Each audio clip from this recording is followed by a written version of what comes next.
Baik, Assalamualaikum warahmatullahi wabarakatuh. Alhamdulillah, salatu wassalamu ala rasulillahi amma ba'du.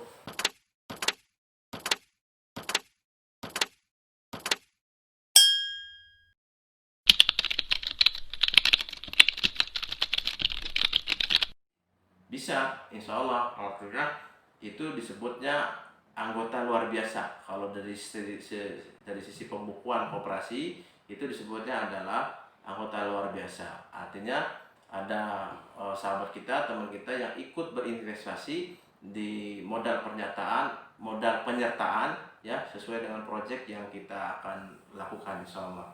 Jadi teman-teman semua boleh bergabung yang berinvestasi tanpa harus memiliki aset ya, tanpa harus menjadi anggota sebagai pemilik BMT Larbah. Boleh. Biasanya teman-teman yang di luar area ya, di luar area kita yang jauh ya, misalkan di beda provinsi ya, beda pulau, boleh ikut investasi. Nanti di data kami menjadi anggota luar biasa. Nanti yang akan kita tawarkan adalah modal penyertaan ini yang tadi sesuai dengan proyek yang kita lakukan. Ada dua jenis, yaitu yang sifatnya swakelola, ada juga yang sifatnya titip kelola.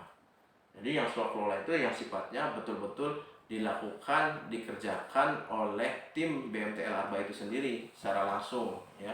Baik itu nanti ada kedai ya, ada mini sembako, mungkin nanti kedepannya ada showroom ya, showroom motor ya, motor second ataupun baru, mungkin kedepannya ada minimarket, mungkin kedepannya nanti ada toko material bahan bangunan. Karena sekarang tren kredit di anggota-anggota banyak sekali yang mengajukan bahan bangunan untuk pembangunan rumah-rumah anggota ya, Alhamdulillah. Kemudian yang kedua adalah yang sifatnya titip kelola. Tadi sudah dijelaskan, titip kelola berarti kita bekerjasama dengan perusahaan-perusahaan. Sudah pernah kita lakukan juga kerjasama dengan pihak travel umroh, ya nanti sistemnya bagi hasil, dan perusahaan kuliner dan sebagainya. Kami akan menjelaskan juga bagaimana sih sistem pembagian hasilnya, ya. Untuk yang sifatnya titip kelola, contohnya di Lazato, bagi hasilnya adalah ya, selama keuntungan yang diperoleh di awal itu 100% keuntungan itu akan diberikan kepada investor.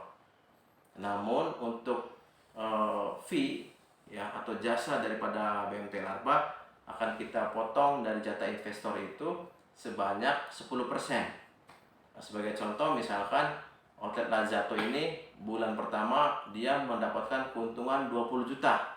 Maka net profit ini ya, keuntungannya 20 juta ini akan 100% dikembalikan kepada investor. Namun untuk melakukan usaha tersebut, BMTL Arba pun mengambil jatah sebagai mengambil ujroh ya, upah atas manajemen investasi senilai 10% dari profit yang diterima oleh investor.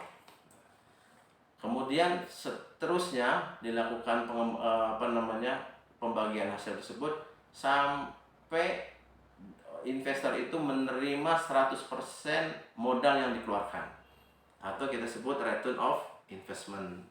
Nah, setelah sampai 100% kembali modal, maka aset atau neraca yang ada itu menjadi milik bersama ya, antara perusahaan Lazato dan investor, yaitu 50-50, karena kesepakatan akadnya adalah pembagian keuntungan adalah 50%.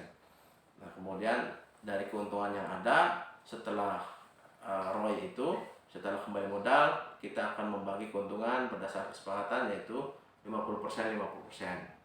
Dan BMT Laba akan memotong jatah yang diterima oleh investor sebanyak 10%.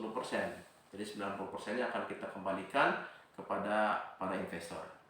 Alhamdulillah, proyek Lazato ini pilot project yang di Cilembang, Tasik sudah berjalan, sudah 3 kali kita bagi hasil, berjalan dengan baik. Setiap tanggal 10 itu ada di laporan keuangan ya dari perusahaan Lazato mengirim email kepada kita tanggal 10, dan tanggal 11-nya itu biasanya ditransfer ya. Ya mungkin ada keterlambatan, itu nggak jauh ya, 1 hari 2 hari, kadang-kadang ada keterlambatan di sistem transfer di perbankannya. Demikian penjelasan bagi hasilnya. Insya Allah nanti akan kami kirim contoh-contoh laporan keuangannya, contoh-contoh akad kerjasamanya, dan insya Allah proyek Larjatto dalam waktu dekat ini akan kita kerjasamakan outletnya di daerah Cikijing ya satu, kemudian di daerah Talaga Majalengka, kemudian nanti akan merambah ke Kuningan juga insya Allah ya. Yang sudah kita survei itu di daerah Cilimus, daerah Kramat Mulia ya atau Kerucuk, kemudian di kota itu di Dewi Sartika, kemudian di daerah Ciawi juga sudah pernah kita survei, namun belum ada finalisasi ya untuk masalah lokasi di Kuningan. Yang dalam waktu dekat ini insya Allah di daerah Cikijing dan Talaga ya. Teman-teman semua mohon bersabar. Insya Allah setiap outlet ini kisaran kebutuhan modalnya adalah 250 sampai 300 juta ya kurang lebih, karena nanti yang membedakan adalah nilai kontrak daripada tempat tersebut. Demikian mungkin penjelasan singkat bagaimana cara membagi hasil dan pengalaman kita yang sudah berjalan di kerjasama dengan perusahaan Larjatto. Mudah-mudahan bermanfaat dan Allah memberikan kemudahan dan pertolongan buat kita semua. Apa yang kita lakukan semoga Allah ridhoi dan semoga Allah memberikan keberkahan buat kita semua. Terima kasih. Assalamualaikum warahmatullahi wabarakatuh.